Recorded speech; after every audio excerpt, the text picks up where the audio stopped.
मुलांनो, आपण कुठे राहतो? पृथ्वीवर राहतो.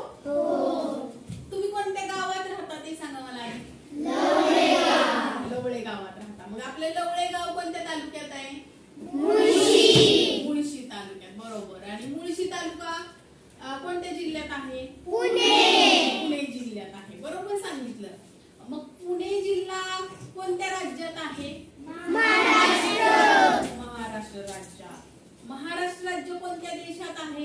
बरोबर सांगितलं. भारत आपला देश आहे.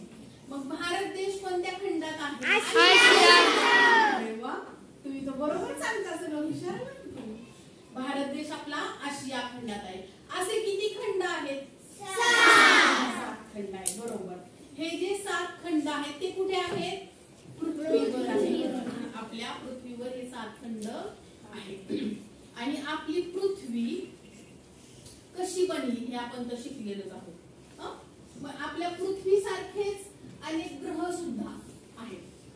तर आपली पृथ्वी आणि आपली सूर्यमाला आज आपण हा धडा पाहणार आहोत. तर पृथ्वीबद्दल तुम्हाला माहिती. आता आपण हेच टीव्ही वरती बघा. मध्यभागी कोण आहे? सूर्य. त्यानंतर बघा, सूर्याच्या नंतरचा ग्रह आहे बुध. त्यानंतर आहे शुक्र. त्यानंतर आहे पृथ्वी. त्यानंतर पृथ्वीभोवती फिरणारा चंद्र.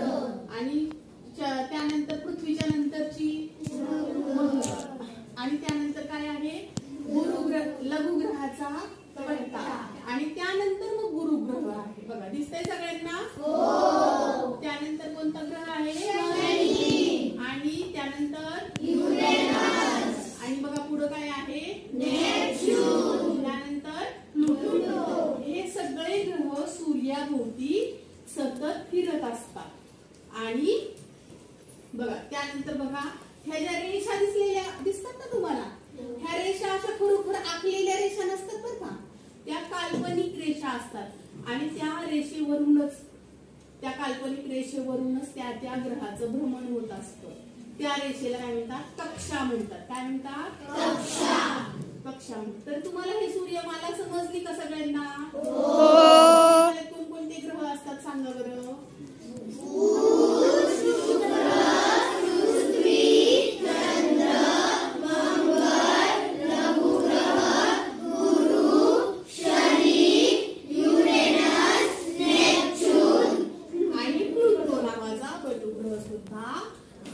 तर ही अशी ही आपली सूर्यमाला आहे. ही पहा, अशा प्रकारे ही आपली अशी सूर्यमाला आहे. तर सगळ्यांना समजलंय? आता प्रत्येकाने इथे येऊन एकेकाने हे पाहायचं आहे.